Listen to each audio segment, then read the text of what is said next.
This is the APOC Survival Tools Wallace Bowie. This is designed by Mike Wallace.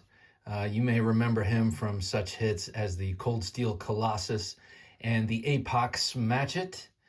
Well, he's back at it with this design, and it's a Bowie from the line, the APOC line, by Cas Iberia. Cas Iberia is the umbrella company, and APOC Survival Tools is one of their companies.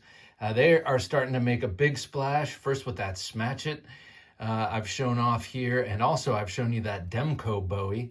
Now, Mike Wallace and Andrew DeMarco, the DeMarco brothers, have worked together in the past, and they both did stuff for Cold Steel, and now they're doing stuff for APOC as a side project to their other things. And I gotta say, I am thoroughly and incredibly impressed. The DeMarco Bowie, which I showed off here recently, I've used a lot outside. Well, a lot this spring. So 3 or 4 times I've taken it outside to clear the backyard, the brush, the vines we get, and other such things. And it's a similar knife to this. I'll show it off in a few minutes in its stoutness and sturdiness, but the design is pretty different. And overall, I'm just really impressed by the brand. APOC Survival Tools. Very, very cool stuff. Now, I just had Patrick Shipley of APOC and Cas Iberia. He's a product developer and brand manager and marketing manager. He was on the show talking all about the APOC line and all about Cas Iberia and how this all came to be. And it's very interesting. So definitely check that out. He's a cool dude and had a lot of really interesting things to say. This knife is a fully flat ground clip point blade, as the name Bowie would imply. Full flat grind, and it is 9260 high carbon steel, a steel I had never experienced before the DeMarco Bowie, and it is really, really tough steel. Because I'm pretty sure I hit my chain link, or that we have a chain link fence in the back, under some stuff, and as I was cutting away that stuff, I'm pretty sure I made contact with it, and I had no chipping or no issues with it at all. But it kept going, remained very sharp, and we'll see. I have not used this one, as you can tell. It's kind of pristine looking, but you know, I will in short order this summer. I will be taking this out and using it. But it's that 9260 steel, 9.5 inches long, and 3/16 of an inch. Let me see. I don't want to talk out of school now. Pretty thick, pretty stout, 1/4 inch. Okay, it's a 1/4 inch thick, and it feels really wieldable. And I don't want to say light. It doesn't feel light at all, but it's very well balanced. I guess that's what it is. Well balanced, true full tang here. And you've got really nicely contoured G10 handles with awesome ergonomics. The ergonomics on this, it's so comfortable in hand. I have a feeling once I bring this out and use it, I will discover that you can chop and do all sorts of stuff with this and not get any sort of fatigue or discomfort from it. You can see that it's fully radiused. These G10 scales are fully radiused, micro milled for texture, and then you have nice grooves in there. The handle feels great in this sort of saber grip, but also really comfortable in this position up here in this radiused finger choil. The thumb fits in real nicely on that thumb ramp there, and this feels great. So I could see campers wanting this thing. This would be a great camp knife just because you can do all sorts of chopping and other camp tasks, but then when you come up to do your quote-unquote fine tasks, whatever those happen to be, probably like feather sticking and stuff, you've got a great sort of control handhold here. No lanyard hole, which is fine. That's a choice. I like lanyard holes, you know. Mike Wallace, there's his signature there, and there is the blade. Beautiful. Now, I really like this downward curve. Now, you see the spine of the handle here, and it will have this about parallel to the top of the mat. And then you see the whole blade itself, though totally straight, has that descending angle. I really like that. It accelerates the cut, sort of like a recurve or a kukri or something. This sweet spot where you're actually making the most contact when chopping and, you know, swiping at stuff is meeting the target before your hand, or before the angle of your hand. So it's really efficient for cutting. Not to mention that full flat grind is pretty efficient for cutting as well. Super sharp and wedge-like. Here it is with the sheath.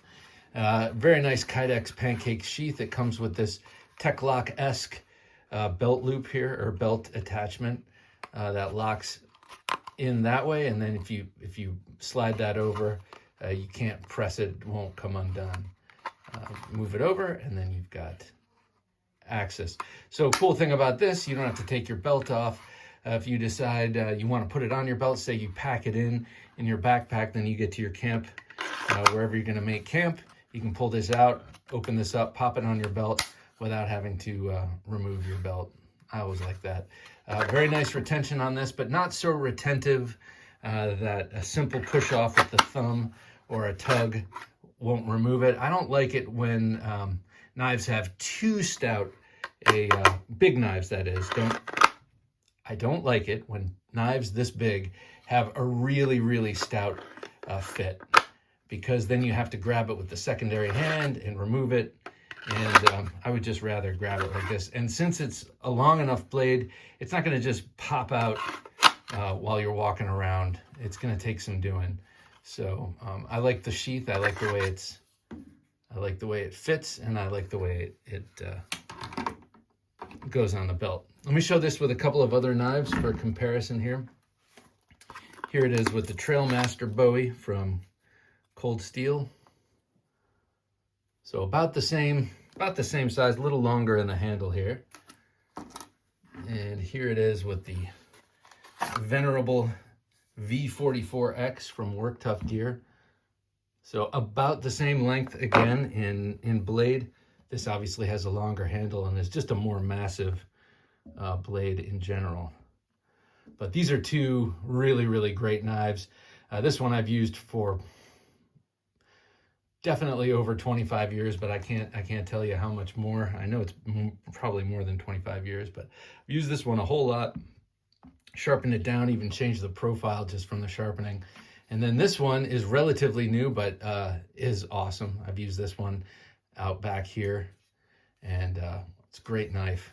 So I definitely put this APOC in the same, I put it on the same shelf with these two greats here.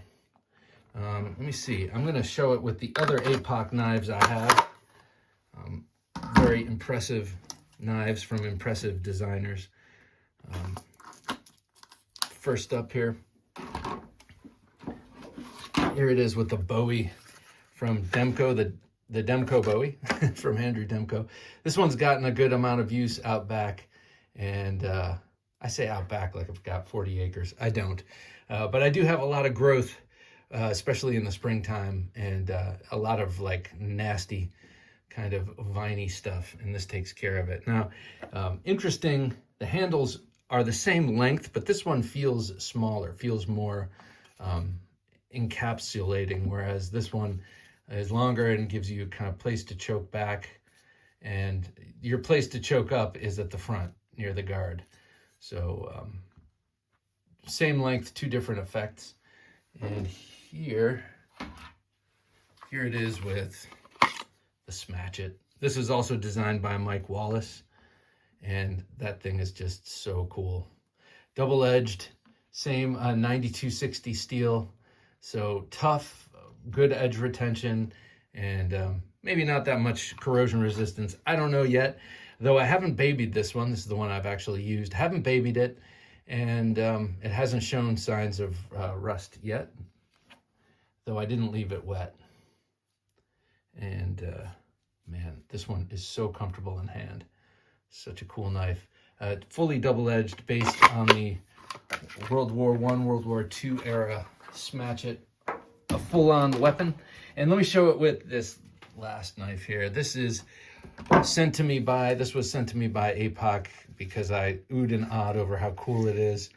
And yes, it's a Yatagan. It's a tactical modern day Yatagan. Does it even fit in the lens? Okay, let's just do this. So you got a beautiful recurved blade, not too heavily recurved, but recurved enough to get that horrifying shearing motion, especially if you hold it way back here in the bird's beak. You've got that curved blade. You've got the point down center line. A classic weapon from Turkey. And here it is as a modern day sword, modern day tactical sword. Very cool. You could use it for clearing brush and stuff, but it's kind of thick for that, I would say. I mean, it's not too thick for it. Certainly, it's not as thick as my my Condor, for instance, my Condor Parang, but it's a good size knife. Easy to swing around though, for sure, and shadow box with if that's the kind of thing you get up to. But just a beautiful, beautiful blade.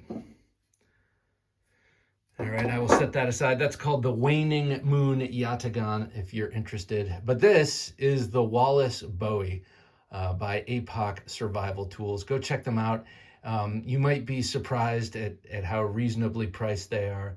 And I love that about fixed blades in general. But these, I feel like they could charge more for. But they don't. They're really, really awesome. Go check them out. APOC Survival. And also, watch my interview with Patrick Shipley. He's a good dude. All right. Thanks for watching.